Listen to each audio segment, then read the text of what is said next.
Welcome back to MMA Al Dente. I am the guy who picked Scott Smith to defeat Paul Daly. Yeah, Daly's a sharp striker, but answer me this. How's he going to handle the pressure? All right, and I am here to preview UFC 309, Jones versus Miocic 1. A little foreshadowing there, perhaps. Okay, opening up UFC 309 is Eduarda Moura, and it is Moura.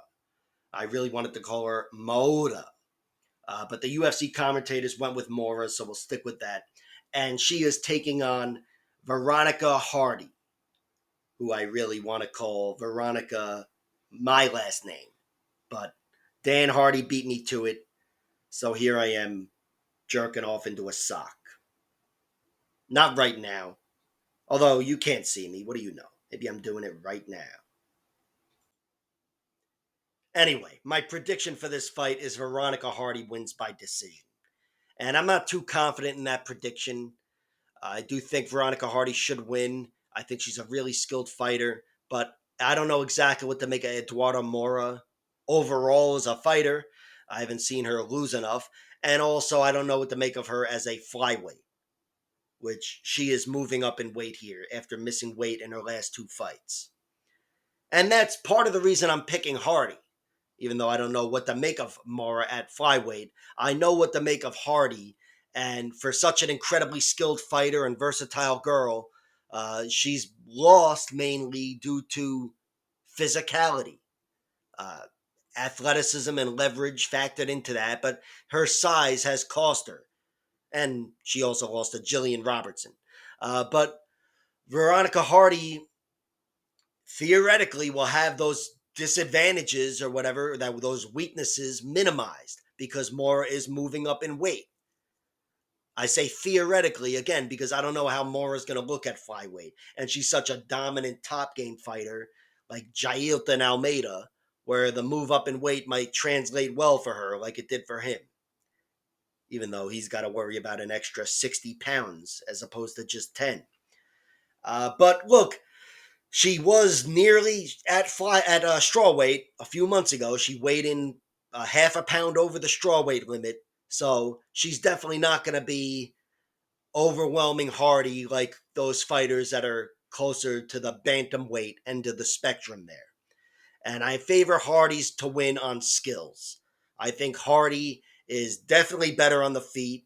I still think, despite her opponent moving up in weight here, I think Hardy will be faster and have the faster strikes themselves, in addition to her footwork. And I also think Hardy on the ground is still really skilled, maybe even especially on her back, where Eduardo Moura, if she's able to get on top of Hardy, not only does she have to work to pass her guard and advance on her, but she's got to watch out for the offense coming from Veronica Hardy, especially when she's firing on all cylinders. Just ask Polyana Viana about that.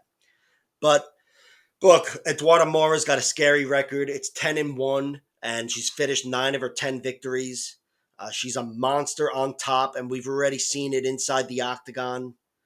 And I believe they fight in the octagon on the Contender Series as well. But I still don't know exactly what to make of her as a round 3 fighter. I thought she lost the decision definitely to Diniz Gomes, even though it was a split decision, and I thought she definitely slowed down there. But that's the only time I've seen her go 15 minutes as a pro. She went 15 minutes one other time, and that was against Eileen Sotomayor, who's a durable journeywoman, and it went to a split decision. Can't say what it looked like, but it definitely wasn't the most dominant performance, even though, again, I thought that Diniz Gomes' loss shouldn't have been a split decision, and that was as well.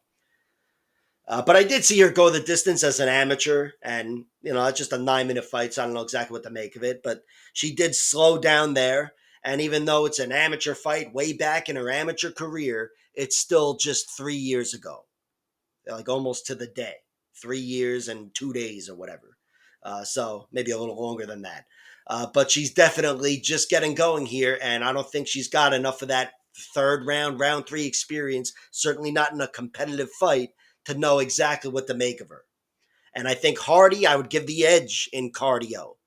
I'm sure, there's a chance moving up in weight will help the cardio of Moura, not having to tax her body. And obviously, she's had some difficult weight cuts, missing the mark in her last two fights. But still, just by the way she's looked, I would favor Hardy to have more pep in her step. And I'm favoring Hardy altogether. I favor her to win this fight. It could be like her recent fights where Hardy herself slows down and she let JJ Aldrich back in. She got on top of her in round three. And I thought Jamie Lynn Horth, in general, won the second half of the fight against Veronica Hardy. But those are more physical girls. And Eduardo Moura, she is moving up in weight. Theoretically, she's not going to be the physical bully in there. She's an inch bigger than Hardy, but Hardy's, I think, going to be able to handle herself well. And I think on the outside, Hardy's going to be too fast and too good. And she's definitely going to be putting up the better points.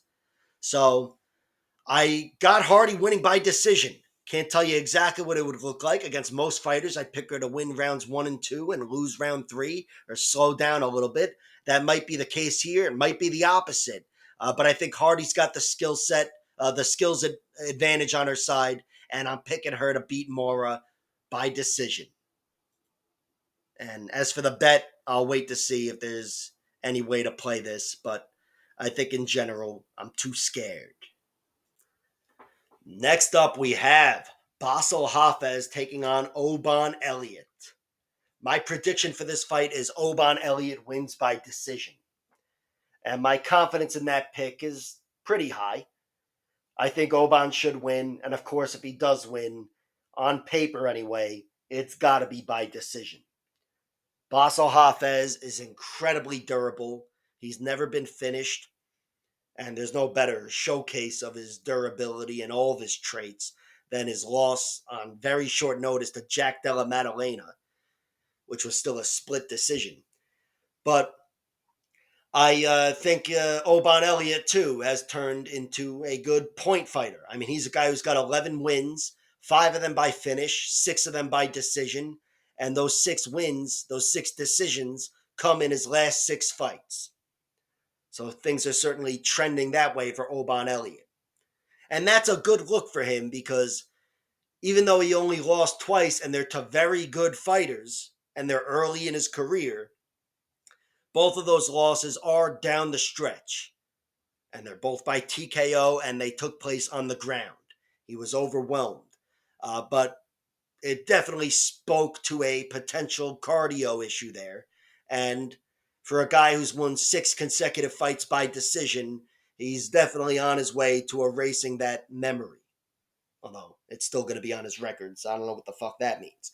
But anyway, I think he should win this fight, and it's mainly due to that Preston Parsons victory in his last fight. I thought he would be out wrestled and then potentially overwhelmed. And he won the wrestling battle. He still was taken down and whatever, but he shut down Preston Parsons and won the wrestling battle. And that really impressed me. And that's why I'm picking him to win. I think Basil Hafez is really skilled on the ground. And I think in most fights, he's probably looking to take the fight to the ground and make it a jiu-jitsu battle. And I just think he's going to have a hard time doing that against Oban Elliott. Although Basil Hafez is a fucking tank, so if he gets inside of you, you could be in trouble and getting slammed on the mat. But yeah, Oban, the way he looked in his last fight especially, that's why I'm siding with him. I think here he's going to have an advantage as well on the feet against Basil Hafez. Better striking on the outside. But even there, if Basil Hafez has the grappling game taken out of the equation altogether, he's still a problem on traits alone.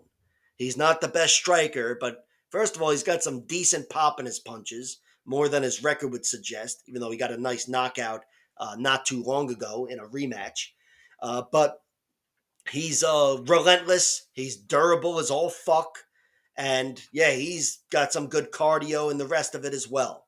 I mean, he's built like a brick shithouse, so He may not be in optimal condition, but he's definitely not going to slow down and he's going to keep pushing. So Oban Elliott is going to have a tough matchup here, just like anybody would, because Basil Hafez just has traits going his way, where even if you have a technical advantage, you still have to not get overwhelmed and discouraged and slowed down by the fucking pressure coming at you. But I think Oban will be able to win the wrestling battle, and that doesn't just mean keeping it standing. Maybe he can ride him and slam him on the mat and score some top points or whatever here and there. But I think really it's going to serve to keep the fight standing, and standing despite the traits and the pressure and the heart and the chin. Oban Elliott, I think, is better on the feet for sure. Basil Hafez, he's limited there. He makes shit work for him, but it's all a means to an end, which is to get the fight on the ground. So I'm favoring Oban Elliott here. It's definitely not a lock. I mean, he's a guy who has, again, been TKO'd twice and was nearly TKO'd 3 fights ago on the Contender Series against Caig Brito. And that was a fight where he showcased every trait in the book on his end to win a majority decision there. But that was just another great example of him overcoming those previous losses. There was a spot in round 2 where I thought he was done, and he took over and had a dominant round 3 and secured a victory. But yeah, here I think he will have to scratch and claw just because of the opponent standing in front of him.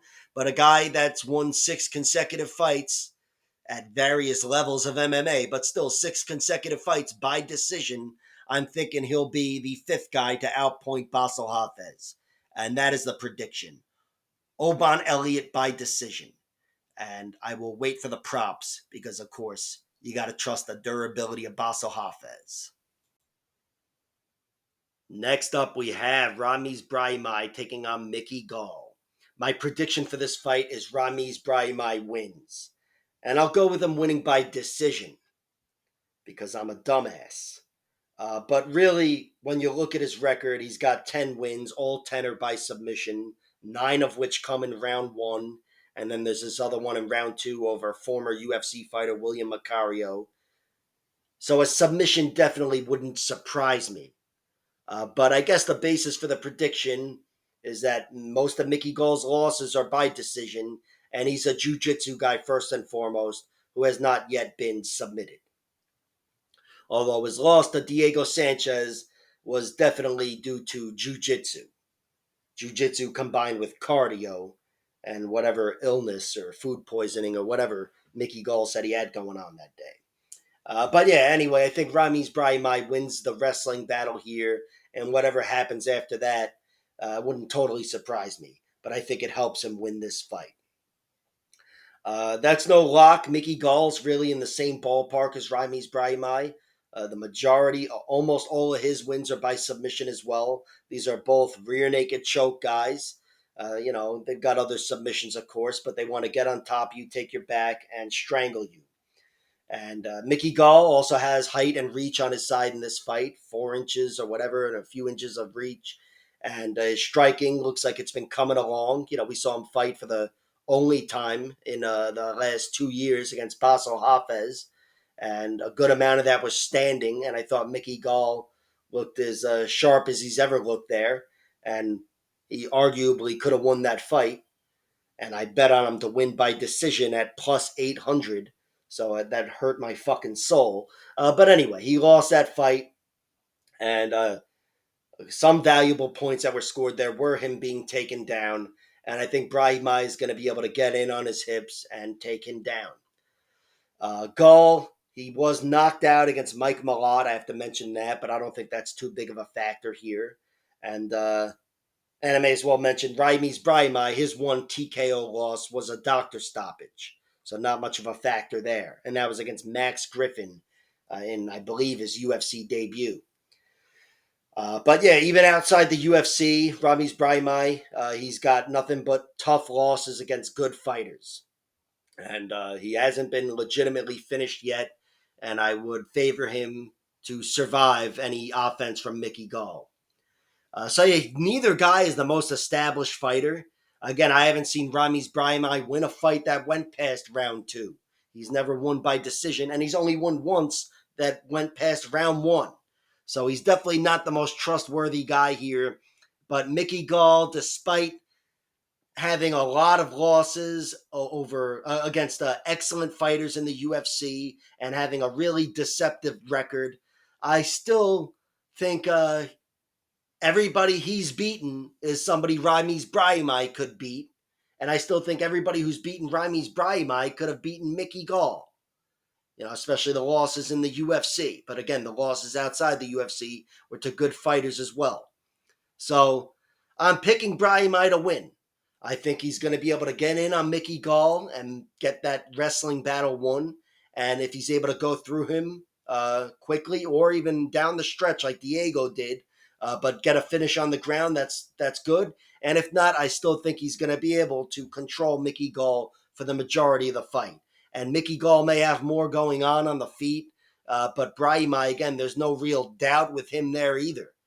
He may not have won any fight by knockout or TKO, but he's looked tough and he's definitely not incompetent on the feet. So could be close there, could be close on the ground, but I'm picking Brahimaj to win the wrestling battle, and whatever follows, follows.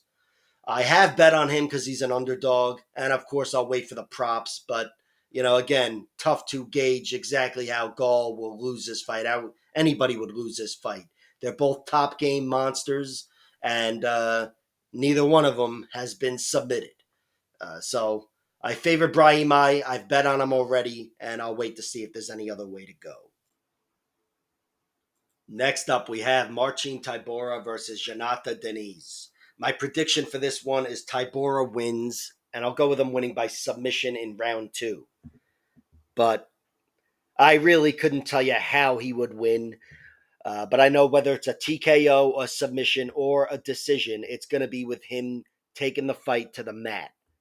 And that is where he will be the dominant fighter. And I think if he does, he is more likely to get a finish in one way or another. But I've never seen Jonathan Diniz lose. So I don't know. And on the flip side, I can isolate Jonathan Diniz's path to victory to one thing, and that's knockout. I suppose a decision is possible, but a submission should not be. And I think knockout is much more likely than decision for Jonathan Diniz. He's the deadlier kickboxer, the sharper guy, 33 years old as well. And Marcin Tybura is 39, and he's the guy that also has suffered a couple of knockouts, many knockouts. So even though he's not in bad shape for a heavyweight, because heavyweights can fight until they're 60 years old, and I hope Mike Tyson proves that in a few days. But he's still definitely in worse shape here, and he's definitely the guy that gets knocked out first on the feet. But I think he's going to be able to take the fight to the ground. And on the ground, he's got more to offer than Austin Lane and even Carl Williams. Carl Williams, who definitely shouldn't have been cut from the UFC, by the way. What the fuck?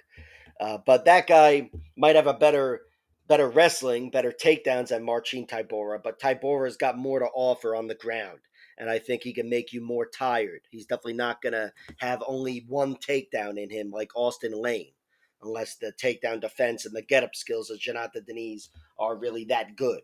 But Austin Lane was able to hold him down. I think Tybura will put his weight on him better and advance on him and open up some options for a finish maybe after he gets Jonathan Diniz a little tired.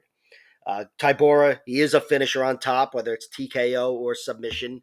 He's definitely got enough skills to put you away.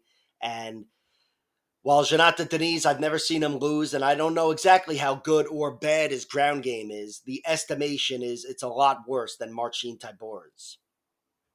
And again, on the feet, Marcin Tybura is technically behind. I think he's losing the points battle. I don't think he's going to be able to effectively outstrike Jonathan Diniz, even though he's a quick guy and he's definitely better equipped to survive than Jonathan Diniz is on the mat. But I think that's a fight he's losing, whether it's the points or much more likely him getting clipped and knocked out. And that's my second prediction for this fight. But the first prediction is Marcin Tybura gets Jonathan Diniz down and wins this fight. Again, if he slows him down, he can keep getting him down. But he's a guy that has enough skills where if he speeds things up and advances on Diniz, I think he can put him away. And I got him winning by, what I say, round 2 submission, I think. Either way, that's the pick. Next up, we have Damon Jackson versus Jim Miller. My prediction for this fight, and I hate fucking saying it, it's Damon Jackson wins by decision. Jim Miller's my favorite fighter, and he's definitely in the realm of winning this fight. So I'm tempted to go with my guy, Jim Miller. But I do slightly favor Jackson here. And I'm picking him to win by decision because I think both guys are really dangerous, and they're definitely in the realm of finishing the other. But I think Jim is just really tough to get out of there, even at 41 years old. Yeah, he's been finished every which way, but by really good guys and really long ago. So I'm still picking him to survive, even if the fight's not going his way on the mat. Damon Jackson, he's a killer on the mat. He's got 15 of his 23 victories by submission. We've seen it in the UFC. He's got really good control and really good finishing skills, but only a select few have been able to go through Jim Miller on the ground. And the last time it happened was 6 years ago against Charles Oliveira. So, yeah, I'm just picking Jim to survive at the very least, if not win the fight, because, again, he's definitely in the realm of winning. Damon Jackson's biggest liability is his chin. He's been knocked out 4 times. They're spread out, but still, it's his biggest liability, and it hit the surface a year ago when Dan Ige knocked him out. And I think Jim Miller's got the best weapon on the feet with his left hand. So if Damon is switching stances and Jim can throw that left down the center or some tricky uppercut or other shit he's got going, he, I think, can shut the lights out, especially because even though Damon is moving up in weight, which should theoretically help his chin, or if anything, that's what it will do. But he is 36 years old at the same time. So, yeah, he's the younger man in this matchup, but he's not definitely not a young fighter. So yeah, he's got to watch out for that. And of course, Jim Miller is in the class who can submit Damon Jackson. He was submitted twice, both in his first UFC stint. One of them was overruled, but Ronnie Jason tapped him out with a triangle armbar, and and the other one was a bulldog choke to Yancy Medeiros. But yeah, it's been 10 years. It shouldn't happen with anybody. But Jim Miller is exceptional, especially in round 1. So if he's in a bad spot, believe me, he's in danger in round 1. Although, again, Miller got a submission in round 3 against Gabriel Benitez in his last victory. But, yeah, I think this one will be a grind. I think they both have vulnerabilities, but I still think this one's going the distance and it will be a grind. And I'm favoring Damon Jackson because I think in general, he's going to be the one who outlasts Jim Miller. I think he's going to be the better, fresher fighter. And I also think he's got good control and he can take down Jim Miller. So even if he can't go through him on the ground like he can most of his victims, I still think at lightweight, he'll be able to control Jim Miller. And I could be wrong about that. And Jim Miller, he's, he hasn't exactly slowed down, not obviously anyway. And he's still really tough to get out of there. He's packed some serious firepower into his punches over the last few years. Say what you will about the guys he's put out, but he's still put 3 guys out in the last few years. And I think he's very much in this matchup, even if it goes the distance. And of course, if it does matter, he does have the hometown crowd on his side here. So yeah, I'd love to see Jim win. Might get drunk and bet on him, but the prediction is Damon Jackson wins. And on the feet, I should break down the technical part of it. I think Jim Miller is very much in the striking on the feet. Damon Jackson is the longer guy. He's got a few inches of height, but Jim Miller is the faster guy, the more powerful guy, and he's got some nifty leg kicks. Those short calf kicks, I think, could really fluster Damon Jackson. And he's a guy who likes to switch stances, and he could be vulnerable. So I think Jim Miller is very much in the striking battle, the points battle on the feet and could even have an advantage there.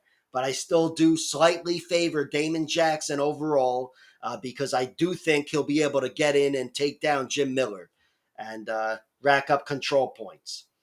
So yeah, a slight edge to Damon Jackson, but fuck it, I hope I'm wrong.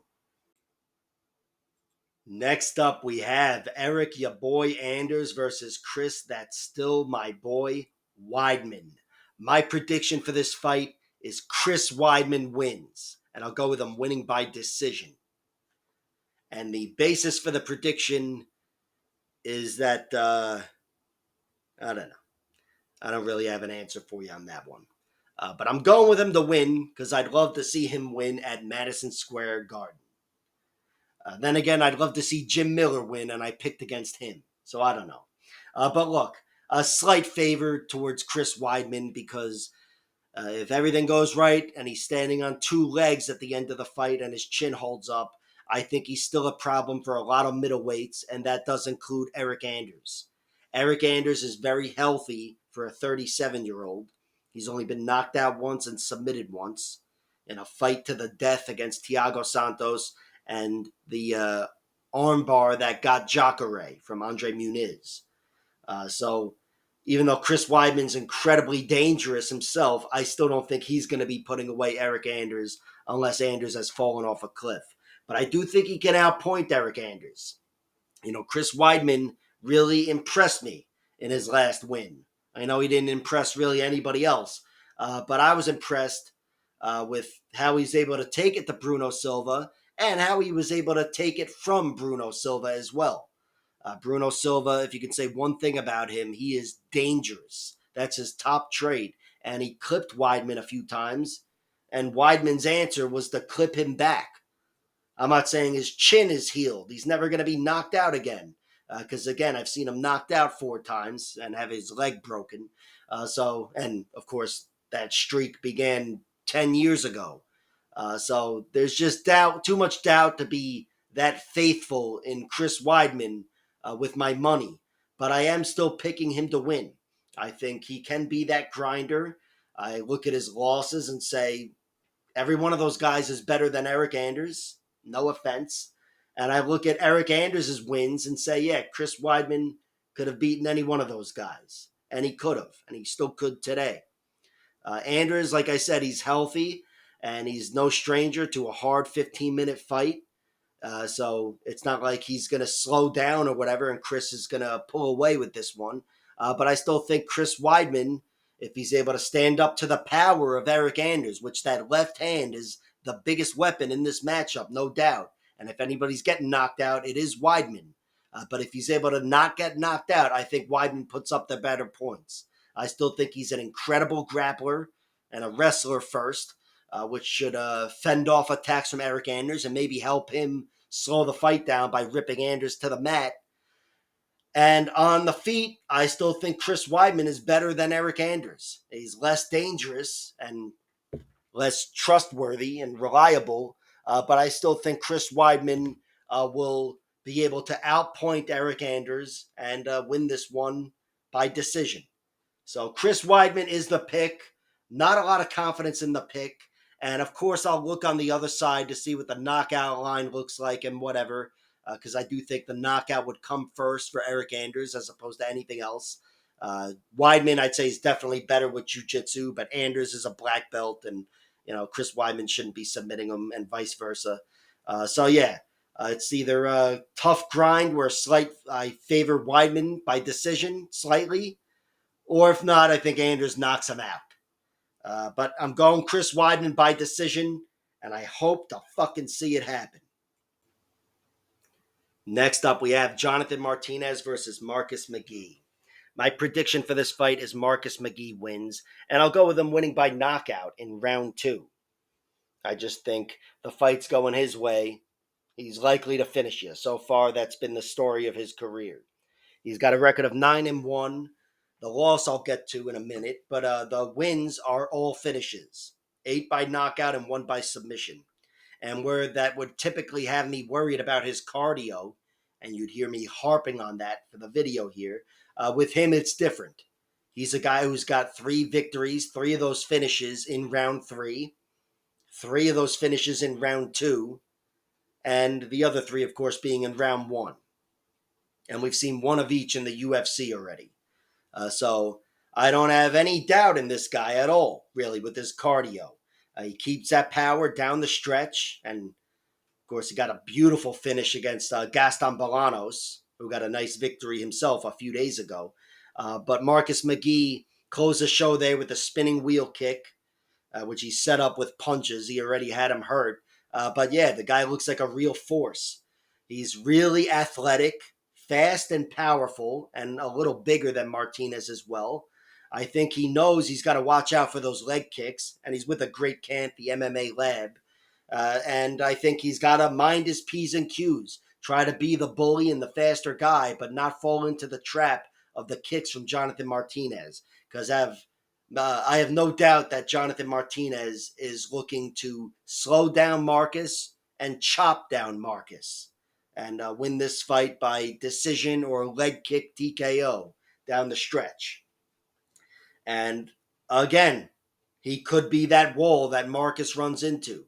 Jonathan Martinez, well, say what you will about the decision, but he already beat Said Nurmagomedov. He already chopped down Adrian Yanez and Cub Swanson. Those are his 3 most recent victories. And again, who else goes on a 6-fight winning streak in the UFC? All right, plenty of fighters, but my point is it's very impressive. And all of that wasn't just lost with this fight to Jose Aldo, because that's one of the best fighters ever. Not a bad loss. But I'm picking Marcus McGhee not because I doubt Jonathan Martinez, but because I have faith in Marcus McGhee. And he's a guy who, like I said, carries that power down the stretch. Jonathan Martinez has only been knocked out once, but he was knocked unconscious by Davey Grant. And he was nearly knocked out against Jose Aldo. I really thought if Jose Aldo went for it, he would have had a finish for sure in that fight at the end. And he was also knocked down against Alejandro Perez. He's been hurt, and Marcus McGhee has proven so far to be a potent finisher. And again, I think he's faster and really difficult to deal with on that athletic level. Marcus McGhee does have 1 loss. It happened 2 years ago, and it's a rear naked choke in 2 or 3 minutes. This guy, Rafael do Nascimento, went through him pretty quickly. And can't say it gives me the most confidence in the ground game of Marcus McGhee. But first of all, Jonathan Martinez isn't the most likely guy to go find that hole in your game. And secondly, Marcus McGhee's only submission victory was in his UFC debut over black belt Journey Newsom in round 2. So that was a good look, if nothing else. Although he kind of beat the fight out of Journey Newsom, I think, before submitting him. But still, he closed the show with a submission. But yeah, this one, I could totally see Jonathan Martinez winning. You just look at his record, and it makes a lot of sense that he would be that wall that Marcus McGhee runs into. He's already beaten an incredible caliber of fighters, and Marcus McGhee would have to be an exceptional fighter to beat him. And that's what I'm thinking here. Marcus McGhee is an exceptional fighter. He's 34 years old, which is not great for one of these newcomers or somebody who just arrived. But he's definitely in his athletic prime right now. He's looked phenomenal. And I think he's got that power to close a show against Jonathan Martinez and the pressure to crowd him and maybe take away those leg kicks. And if it goes the distance, even win on points. But yeah, I'm picking him to win by knockout. Second round is the pick. Next up, we have Mauricio Roofie versus Ramiz Llontop in a fight that is a lot more intriguing than the odds would suggest. My prediction for this fight is Mauricio Roofie wins. And fuck it, I'll be Doink the Clown and say he wins by his first ever submission. Because after all, this is a clown show. And I might even look to bet on that, of course. I will. Once the props drop, if they're as juicy as I hope they will be, yeah, I'll consider it for sure. But I've already bet on Ramiz Llontop, and I know I'll be looking to reach for some of his props once they drop. Maybe a knockout, maybe knockout down the stretch. But I think James Llontop is a really good striker. I think he's up against it here against Mauricio Roofie, who's an excellent striker himself, but also has the physical, athletic advantage over Llontop. But I still think Llontop, in that last fight against Slavakos, he showed he's got a lot of great traits as a fighter altogether. And I think he's very much in a 15-minute striking fight, even with Mauricio Roofie, unless he is as good as everybody thinks he can be. But I don't think he's 8-1 favorite here against James Llontop. Maybe if he was 10-0 with 10 submissions, that would make a lot more sense to me. But here I think there's room for a stylistically more favorable matchup for James Llontop. And I said the same exact shit in his last fight against Slavakos. And he did take him to a split decision. So I feel a little vindicated in that, but I still thought Slavakos won. So I'm sure he feels vindicated in that. Slavakos. But yeah, look, I gotta trust Roofie. He's got one loss, and it is by knockout. It was 5 years ago. This killer Manuel Souza, who's over in Bellator or PFL, whatever, right now, and just suffered his first loss to another awesome fighter. But the guy's an excellent guy, and he was able to knock out Mauricio Roofie in the second round. Just caught him with a sharp left hook in the middle of a combo, and that was after Roofie dropped him earlier and was having his way early. But that is how he lost. It's not by submission. It's not by decision. It is by getting clipped. And in the middle of the fight, when maybe he slowed down a little bit. Again, it was a shot on the chin, so I don't want to make it like he collapsed like Mike Malott or whatever. But he was slowing down before he got clipped. And Llontop, again, he's not the most well-rounded fighter. I think he's actually got a submission victory, but I still think the grappling would belong to Mauricio Roofie, just because he's that much more of an athletic specimen. And I know he's training with a great camp, the Fighting Nerds. But stylistically, this one could prove to leave some openings for the heavy underdog. And I'm just the kind of jerk off to waste my money on that. So that is the plan. But the pick, I'll go with Mauricio Roofie winning. I mean, he could just overwhelm Llontop and be the first guy to knock him out. But he could be that guy that's got more going on the ground than meets the eye. Like with his fucking scissor takedown over Jamie Malarkey, looking like fucking Rio Chonan.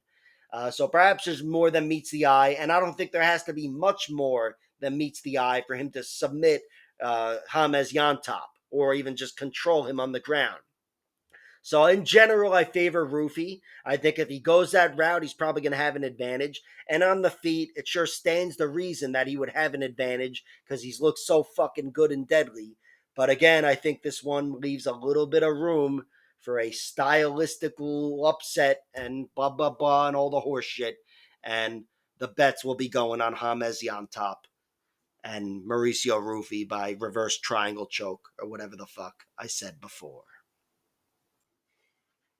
Next up, we have Viviane Araujo taking on Karine Silva. My prediction for this fight is Karine Silva wins, and I'll go with her winning by decision. Because again, I'm Doink the Clown.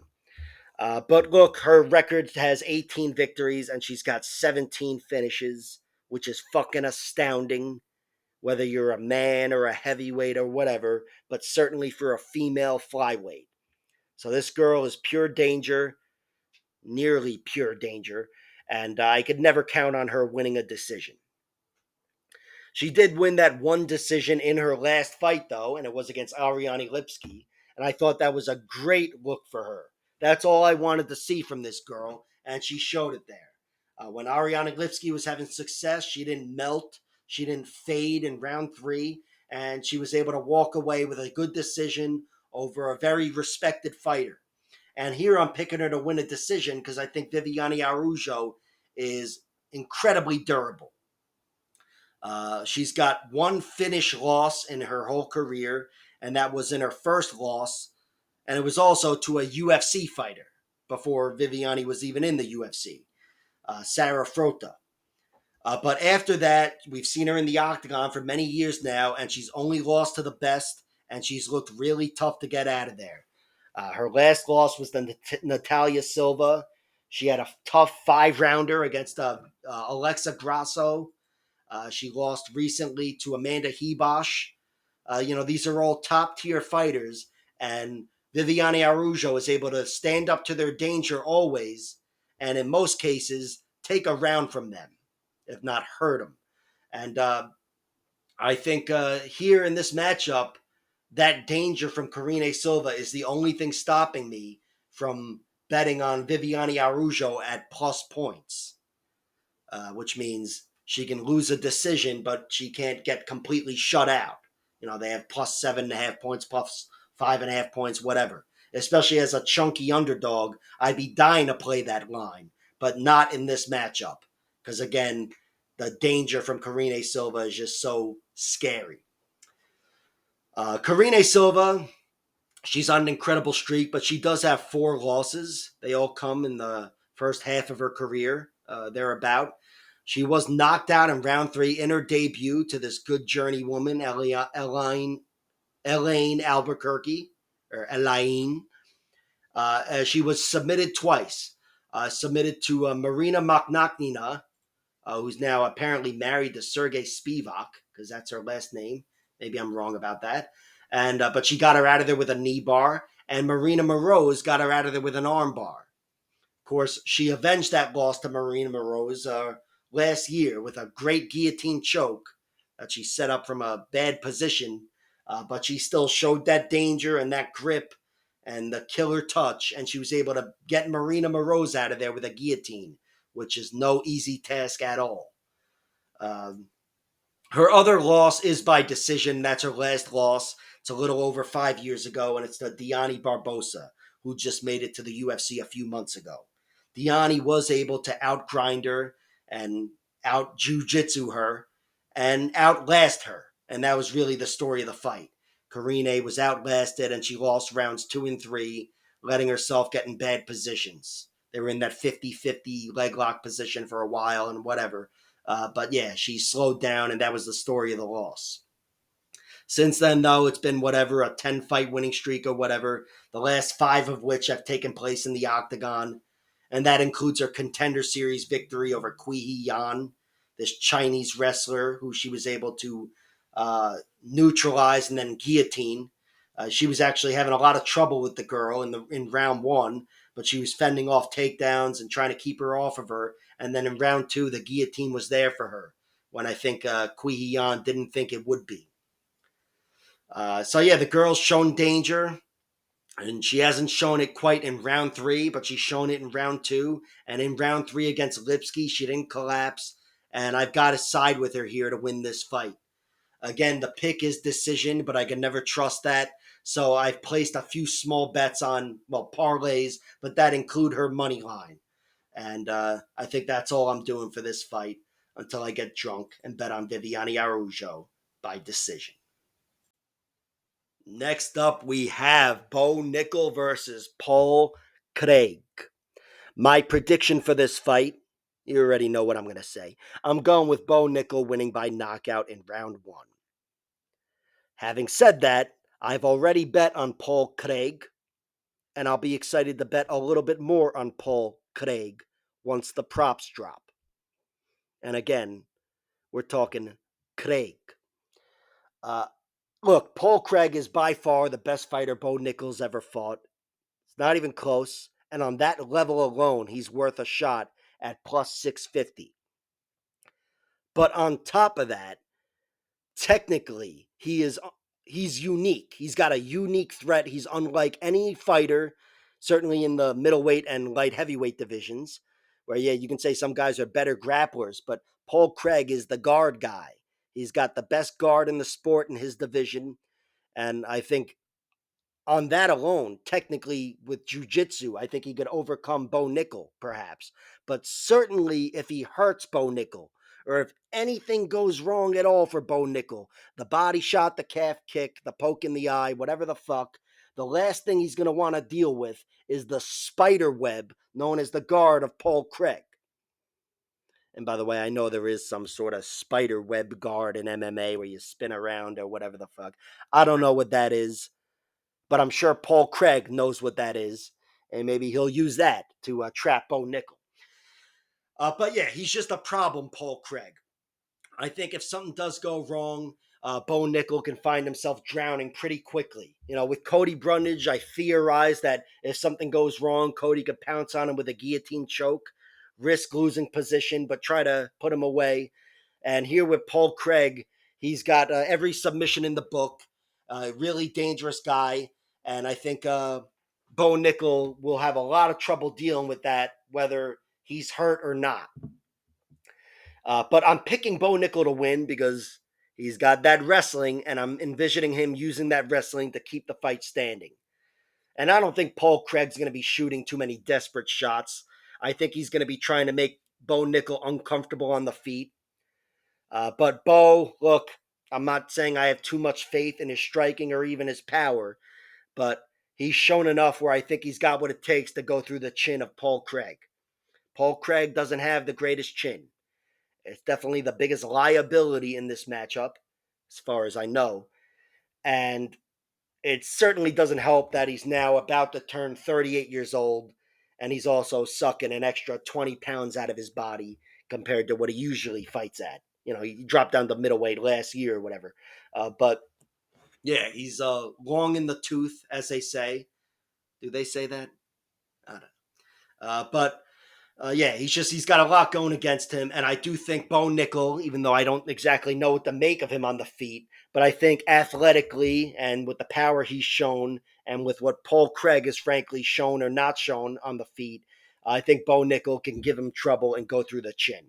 And of course, on the ground, I'm sure Bo Nickel has been training jiu-jitsu really hard. I know he has, and certainly for this camp, I'm sure he kicked it into overdrive. But I still think he's going to be at a disadvantage, and he's going to have to hurt Paul Craig to put him away. Having said that, he's always going to have that wrestling in his back pocket, where if anything does go wrong, he can take down Paul Craig.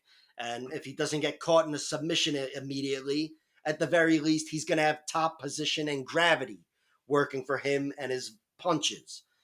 So yeah, Bo Nickel, he's got such a high ceiling where I have to pick him to win, but he's 6-0. He's so untested and blah blah blah blah blah. All the shit I just said. And by the way, I'll be saying this shit for the next guy he fights, and the fight after that, and the fight after that probably. Bo Nickel will make a believer out of me one day, but right now there's just too many questions, and Paul Craig being such a unique threat and such a significant level up or leveling up, I think there's definitely enough room there for me to waste some fucking money on him. And that's what I'm doing. So yeah, the pick is Bo Nickel by knockout in round one, and the bets are going every other way. Next up in the co-main event, we have what is guaranteed to be an amazing fight between Charles Oliveira and Michael Chandler. My prediction for this fight is Charles Oliveira wins, and I'll go with him winning by round 2 TKO. And yes, that's heavily influenced by their first fight. But I still think this is close to a toss-up. Maybe not quite 50-50, but close enough. I think Chandler's definitely in this fight. First of all, I know he hasn't been sitting on the couch. He's been preparing to fight Conor McGregor every 3 months for the last 2 years. So he's at least kept up with himself physically. And of course, he still hits harder than Francis Ngannou. And that's always an asset in a fight. And these days, he's pretty much guaranteed to hurt everybody, pretty much anybody he's fighting. And these days, Charles Oliveira is almost guaranteed to get hurt by anybody he's fighting. And we saw that in their first fight where Chandler had that moment. So I think Chandler is definitely in the realm of winning this with his power, of course, just going through the chin or the body, but also playing his cards right and managing his 3 rounds of energy and fighting a little smarter here. I've heard him mention that he's planning on fighting smarter and not getting overzealous if he has Charles hurt. Because I think he doesn't, he learned the last time he was better off not getting tied up with Charles Oliveira. Maybe if he's on rubbery legs, let him stand on those rubbery legs. And I think Chandler definitely, of course, has the power advantage, the danger.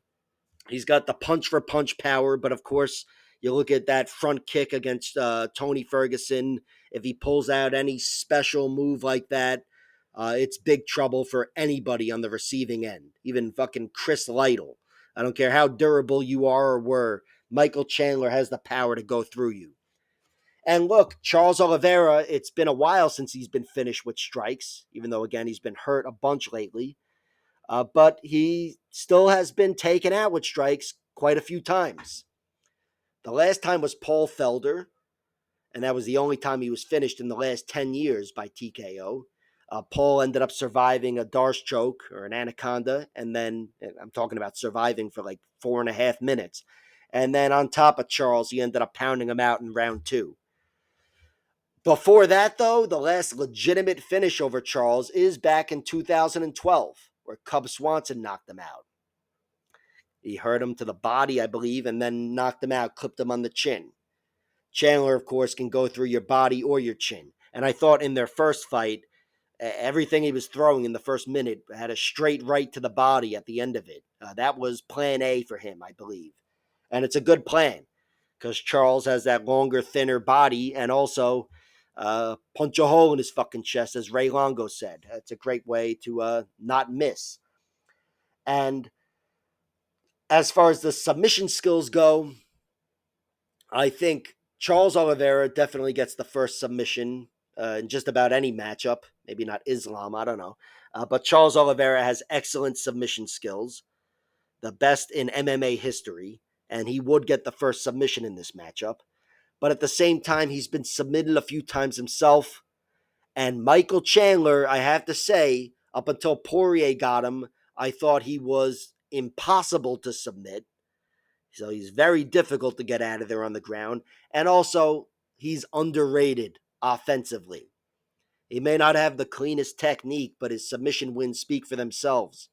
He's got a few shitty ones early in his career, but then some high-level wins in Bellator, the best of which comes over Eddie Alvarez to win the championship in round 4, where they were both hurt. It's one of the best fights ever. And it took place on the same night as Dan Henderson versus Shogun, which was one of the best fights ever. But I think also his win over Marcin Held. I always bring that one up, but it's a great example, even though it's many years ago, of his submission defense and offense. Held, who's an incredible grappler, had him in a knee bar, and instead, looked like he was fine with his ninja turtle leg being hyperextended. He dealt with it well, and then he fought through it and arm triangle choked Marcin Held like 2 minutes later. Again, who's an incredible grappler, and that's one of his best submission wins. And of course, the arm triangle choke is how Islam got Charles out of there recently.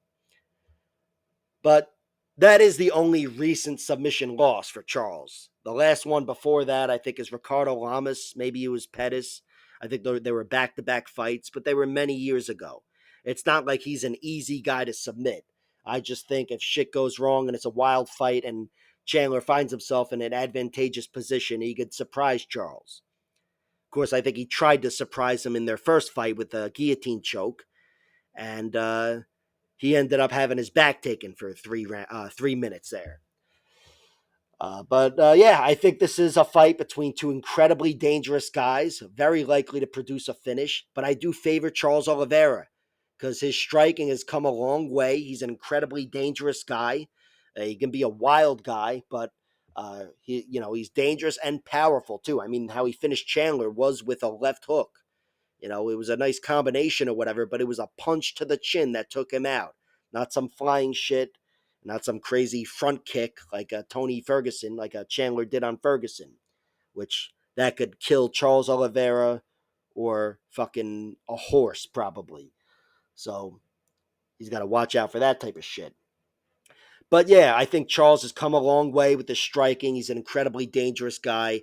And Chandler, of course, is vulnerable himself. I have to look to the loss to Charles, of course, but even before that, he was knocked out a few times. Patricio Pitbull knocked him out in his last Bellator fight. He was TKO'd by Will Brooks where he kind of stumbled out of the fight, but he was definitely fucked up there. Yeah, he's a really dangerous guy and he's built like a fucking tank, but I don't think he's quite as durable as a tank. But here, I think he's been ready to go and ready to get after it for 2 years. Probably disappointed that he's not fighting for $1 billion against Conor McGregor, but with a chip on his shoulder and only 3 rounds to worry about in the first place, I think Chandler, with his power and if he plays his cards right, he's very much in the realm of winning this. So yeah, I'm picking Charles. I got him winning by round 2 knockout. But this whole video's been a fucking mess all over the place. You can tell I really don't have that much confidence in it. And I do expect if he does win, it'll be like the first fight where he's hurt and he's got me biting my fucking nails. Although that's if I bet on him, which I haven't done yet. So yeah, I'll be looking for the under more than anything. But I'm going to wait for everything to drop before I start wasting quarters on Michael Chandler via round 3 submission. And in the main event of the evening, we have Jon Jones defending his heavyweight championship of the world against Stipe Miocic. My prediction for this fight is Stipe Miocic wins by decision. And the basis for the prediction is fuck you. Yeah, that's right. Fuck you.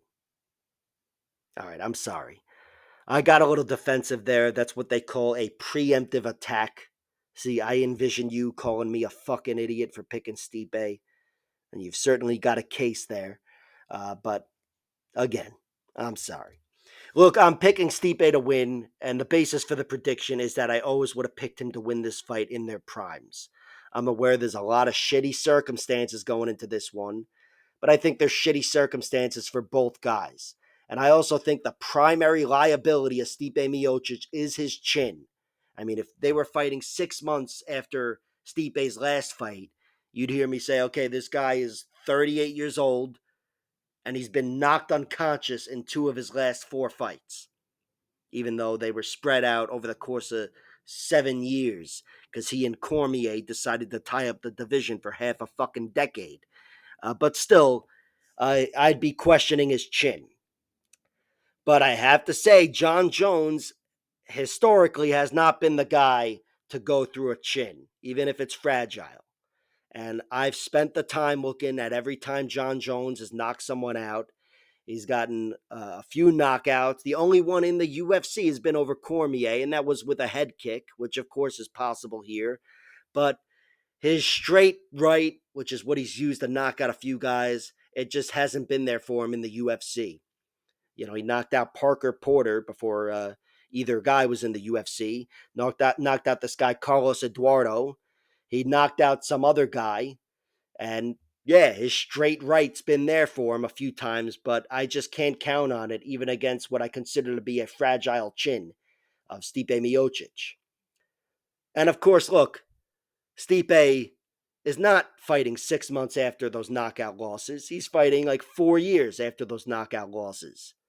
So I know he's had time to heal his chin, but now that he's in his mid 40s or getting close to that, whatever the cutoff is there, he might be at a deficit health wise anyway. So I don't really know what to make of it. It's definitely not my most confident pick, but I do think if Stipe doesn't get knocked unconscious, whether that's on the feet or on the ground with an elbow or something, if he doesn't get rocked, I envision him surviving any bad spots with Jon Jones, being difficult to take down in the first place, and having superior hands. I think Stipe's got the boxing and kind of the movement in the past to duplicate some of the success of Dominic Reyes and Gustafsson, really. But again, he's slower than those guys, more powerful. It's a different matchup. But I still think Stipe can overcome the oblique kick and take away that jousting advantage from Jon Jones and box him up. And that's the fight I always would have envisioned between these two if they were in their primes. And it's not my most confident prediction, but it's what I'm going with as a prediction. And again, I'm just talking predictions here. Bets, no doubt, I'm betting on Stipe Miocic. Again, his primary weakness is his chin, and just stylistically, Jon Jones is not the guy to go through chins. Not at the UFC level, anyway. Also, on the John Jones end of things, let me say, first of all, I'll get my faith out of the way and say he's my pick right now for the greatest fighter who ever lived. I'm not some John Jones hater. I think he's an amazing fighter. And I also think there's no reason to doubt anything about him. He's got, he might have the greatest heart, the greatest grit, the most durable chin, the most heart out of anybody. He's never going to be on anybody's top 5 list because he just hasn't lost enough, but he hasn't shown any weaknesses. He's dug deep and won the championship rounds. He's never really been hurt too badly, and when he's survived. Again, I don't know the worst he was ever hurt by a strike, but I know the worst he's ever come to getting finished was that Vitor Belfort armbar. And I do think for somebody who was a nifty submission artist, going through one of those skinny limbs would have been the way to beat John Jones. But Vitor, who was a middleweight, really, was able to armbar him, and John Jones didn't. He fought out of it. It looked like his arm was could have been fucked there, but he fought through it and ended up beating Vitor and submitting him in round 4.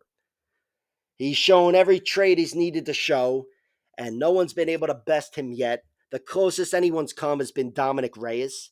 And of course, I rewatched that fight this week. And yeah, I thought Reyes won.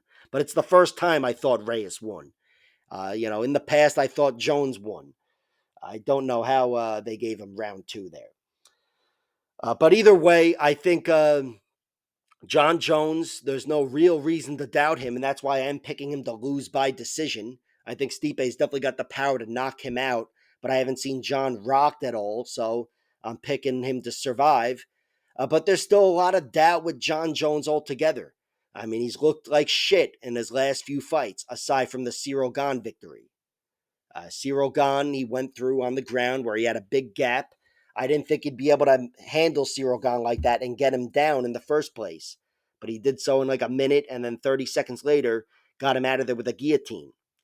And look, as much as I don't think he's going to submit Stipe here, he's definitely in the realm of doing so. Jones is the best fighter ever. So he's got many ways to win here. But I've had a lot of doubt with John Jones in the past few years. And of course, he hasn't been fighting for the past few years. And that's also part of it. He's only shown me 90 seconds. And I have to say, for the 13 seconds they were on the feet, I didn't like the way he looked. I'm aware I sound like a dumbass, but I want to see how he looks at heavyweight, carrying that weight and throwing those strikes. It might work out well for him. It might be the extra bit of difference he needs to pack enough power to go through the fragile chin of Stipe.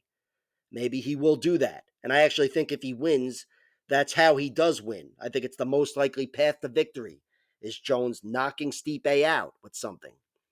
But again, historically, stylistically, that doesn't make too much sense. And that's why I'm relying on stylistical matchups and history here, because there's not a lot to rely on in 2024 when we're talking Stipe or Jones, really. But I'm picking Stipe to win. I'm picking him to pull a major upset, outpoint John Jones, and survive his championship rally down the stretch. And I think Stipe, he's been training his ass off thinking about nothing but beating John Jones. I don't think he's showing up for a paycheck, although he is probably going to make a nice 8-figure paycheck or something. So even if he had a horrible chin and he was getting knocked out by the janitor at his gym, he'd probably still show up just so he can ensure that his grandchildren have wealth. But I'm trusting him that he's coming in top shape here, as top as he can be, tip-top shape for a 45-year-old or whatever he is.